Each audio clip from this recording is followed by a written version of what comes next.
Halo semua, nama aku Daniel dan di video kali ini kita akan membahas beberapa hal menarik lagi seputar Bitcoin. Oh iya, buat teman-teman yang belum lihat update portofolioku, kamu bisa cek beberapa video sebelum ini. Aku udah sesuai request teman-teman, aku udah memberitahukan atau memberikan update terbaru seputar portofolioku ya teman. Dimana kamu bisa lihat angka atau jumlah Bitcoin yang aku miliki, jumlah satoshinya dari waktu demi waktu selalu bertambah karena aku terus menambah posisiku di Bitcoin ya teman. Jadi aku beneran walk the talk, aku beneran lakukan apa yang aku katakan. Aku bilang aku akan terus menambah posisiku di Bitcoin, dan itu beneran aku lakukan sampai portofolioku udah bertambah. Kamu bisa lihat video sebelum ini tentang update portofolio. Nah, sekarang ini ada hal menarik lagi. Yang pertama dari VanEck, CEO of 107 billion asset manager VanEck has predicted that Bitcoin could rally to 350,000 per coin as central banks embark on quantitative easing. Kamu bisa lihat ya teman, ini Jan VanEck. Ini dia adalah CEO dari aset manager yang ngolah 107 billion. Bahkan beliau udah bilang ya teman, bahwa Bitcoin ini punya potensi untuk bisa meloncat ke 350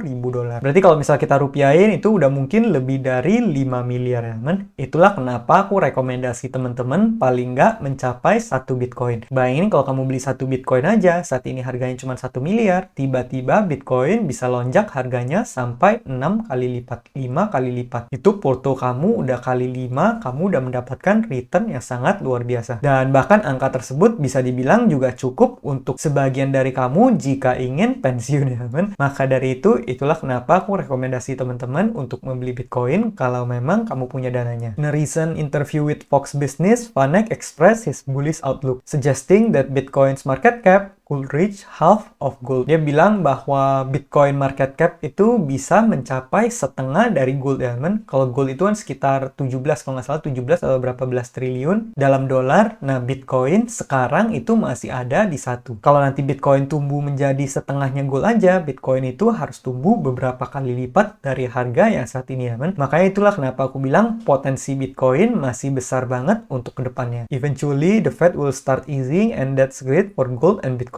Bitcoin is growing up. It would eventually be half of total market cap of gold. So that's 350,000. Itulah salah satu prediksi dari CEO-nya VanEck ya, men. Apakah itu bakal terjadi atau enggak? Ya kita semua nggak ada yang bisa tahu. Kita semua nggak ada yang bisa ramalin masa depan. Tapi alangkah baiknya kita memiliki exposure sehingga kita mempersiapkan diri kita bila hal itu terjadi, kita nggak kehilangan momentumnya, men. Oke, berikutnya ini video menarik banget dari Andrew Tate. Teman-teman bisa coba nonton ini. Why would you buy a house when you can buy Bitcoin instead? You buy a house, you have to pay property tax. Buy Bitcoin, you have to pay property taxes every month. The government can't take it from you. Plus, you get a higher rate of return. Plus, you're geographically free. Plus, you can liquidate it instantly without waiting years to sell it on the market. I'll just sell my house, so in 2029 I have money. Nah, jadi Andrew Tate bahkan udah sempat bilang bahwa beli Bitcoin bahkan bisa lebih menguntungkan dari beli properti ya, men. Kamu kalau misalnya beli properti, kamu masih bisa kena tax. Kalau misalnya beli Bitcoin, kamu nggak dikenakan tax atau taxnya lebih kecil. Kemudian dibilang Bitcoin bisa memberikan return yang lebih tinggi dari properti. Terus kemudian Bitcoin juga nggak bisa diambil dari kamu oleh para government, karena Bitcoin kan 100% sepenuhnya punya kamu. Kamu bisa tinggal hafalin seed phrase kamu, udah nggak ada orang yang bisa ngambil itu dari kamu ya, men. Berbeda dengan aset-aset lainnya seperti uang, seperti properti, kan semuanya masih bisa disita. Kemudian Andrew Tate juga bilang returnnya juga bisa lebih tinggi dari properti, dan bahkan Bitcoin itu membuat kamu bebas secara geografis ya men. Kalau misal kamu punya Bitcoin, kamu mau kemanapun, kamu saat ini langsung terbang ke Dubai, saat ini langsung terbang ke El Salvador, kamu bisa dengan mudah langsung mengakses semua aset yang kamu miliki. Kalau properti, ya udah, kan kamu bakal dikunci di daerah itu aja. Terus kalau misalnya uang ataupun emas, apakah kamu bisa dengan mudah pindahin aset itu kemana-mana? Jawabannya adalah enggak. Kamu coba aja bawa uang yang banyak di bandara, kira-kira apa yang terjadi? Bisa-bisa kamu nanti dipertanyakan uangnya dari mana ya, kan? Kemudian salah satu hal yang paling penting adalah Bitcoin juga liquid. Dimana Bitcoin itu kamu mau cairin kapanpun itu bisa. Itulah kenapa untuk saat ini aku pegang lumayan banyak Bitcoin, karena kalau misalnya aku pengen mencairkan dalam sekejap pun, aku bisa dengan mudah melakukan hal itu. Kalau misalnya beli properti, apakah bisa? Ya jawabannya nggak bisa ya, men. Properti kadang bisa sampai bertahun-tahun. Apalagi kalau emang propertinya yang mahal, jualnya bisa lama banget. Kalau properti seperti yang lebih murah, mungkin masih agak lebih mudah dijualnya. Nah, berikutnya nih hal menarik lagi dari Simply Bitcoin, Donald Trump, Bitcoin will probably overtake gold one day. It could very well be a possibility. That would mean $930,000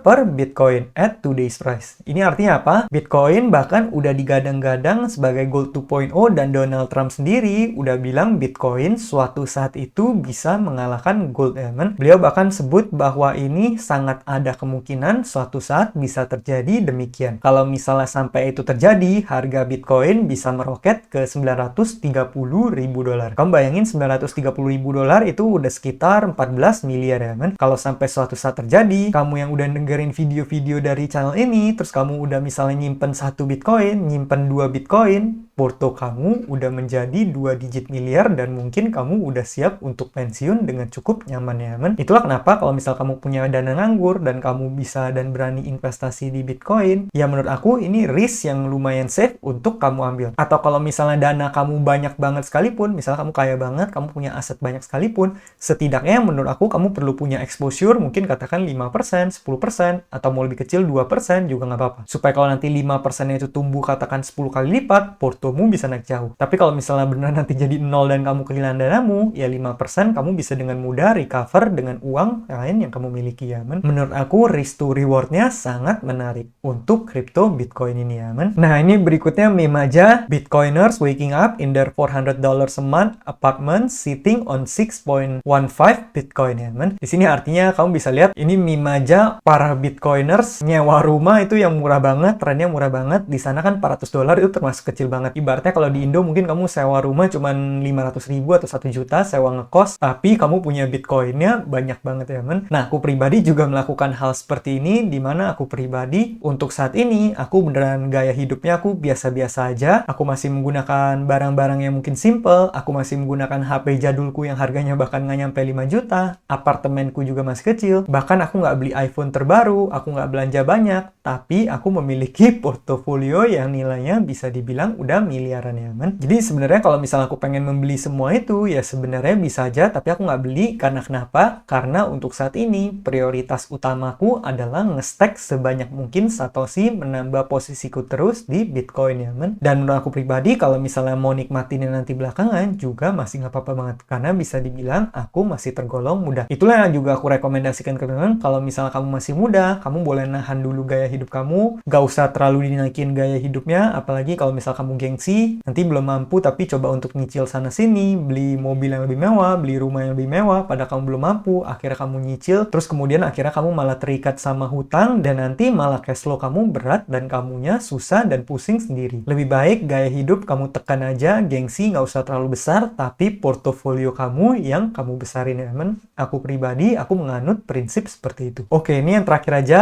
dari Mike Alfred, it really simple, make sure you have at least 1 Bitcoin before it breaks out of this range. 1 Bitcoin will be enough to retire and live on a cottage with chicken, cows, and vegetable garden by 2032. It's only going to get harder, stop reading, and stack for the kids. Jadi di sini bahkan Mike Alfred juga bilang paling nggak kamu perlu memiliki at least 1 Bitcoin ya men. Seperti yang udah sering aku sebut, paling nggak kamu perlu menjadi seorang full coiner, paling nggak kamu perlu memiliki 1 kepemilikan penuh Bitcoin. Ini udah cukup untuk nanti kamu bisa pensiun, kamu bisa hidup dengan tanah yang cukup luas, kamu bisa hidup dengan mungkin di sini dalam konteks ini buka peternakan, misal kamu piara ayam, kemudian ternak sapi, bercocok tanam, punya garden di tahun 2032. Karena kenapa? Ya karena tadi balik lagi ke poin utamanya, di 2030-an 1 Bitcoin itu bisa menjadi sangat mahal. Michael Saylor sendiri udah bilang 2024 sampai 2034 itu bisa menjadi Bitcoin Gold Rush ya men. Bitcoin lagi bertumbuh cepet banget, institusi besar semua udah pada rebutan, ETF-nya udah heboh. Kamu bisa lihat bahkan di grafik yang pernah aku tunjukin sebelumnya, grafik pertumbuhannya sekarang udah mirip dengan pertumbuhan internet ya men. Jadi lagi masa kenceng-kencengnya. Makanya di sini it's going to get harder, Bitcoin akan terus terbang, stop reading, and stack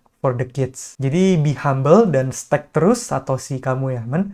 Kalau misal kamu nggak mau buat diri kamu sendiri pun, kamu pikir aja kamu lakukan ini untuk generasi berikutnya, untuk anak-anak kamu atau bahkan cucu kamu. Nanti di zaman cucu kamu, 1 Bitcoin itu udah dianggap dewa ya kan? Kamu punya 1 Bitcoin, udah dianggap hebat banget bisa menjadi seorang whole coiner. Karena mungkin itu dari tahun 2040, 2050 udah menjadi sangat luar biasa mahalnya. Nah, tapi mungkin untuk kebanyakan orang Indonesia, aku ngerti banget 1 Bitcoin itu susah untuk digapai karena 1 Bitcoin aja udah 1 miliar. Di Indonesia aja kalau kamu punya 800 juta, kamu udah menjadi top 1% ya men. Maka dari itu, ya nggak apa-apa juga kalau kamu nggak beli 1 Bitcoin, karena Bitcoin bisa dibeli dalam bentuk pecahan. Dan kamu perlu ingat, di sini 1 Bitcoin itu 100 juta Satoshi, kamu nggak perlu beli 100 juta Satoshi. Kalau misal kamu punya 100 juta doang, ya nggak apa-apa, kamu bisa beli 10 juta Satoshi aja, 0,1 Bitcoin. Di masa depan, jangan pernah remehkan itu juga bisa menjadi something. Bahkan itu nanti bisa mengubah hidup kamu ya men. Nah mungkin kira-kira gitu aja pembahasan kita pada video kali ini. Bagi teman-teman yang pengen berinvestasi di Bitcoin, bagi kamu yang pengen mulai beli, pengen tahu gimana cara ngasilin passive income dari Bitcoin, kamu boleh cek beberapa videoku yang lainnya. Aku udah ajarin teman-teman cara untuk membeli dan mengamankan Bitcoin kamu ya men. Terus kemudian kamu boleh menggunakan kode referral di bawah supaya kamu dapat bonus. Nah mungkin sekian aja videoku pada kali ini. Semoga video ini bermanfaat, dan akhir kata jangan lupa untuk selalu invest in yourself. Sampai jumpa di video berikutnya. Bye!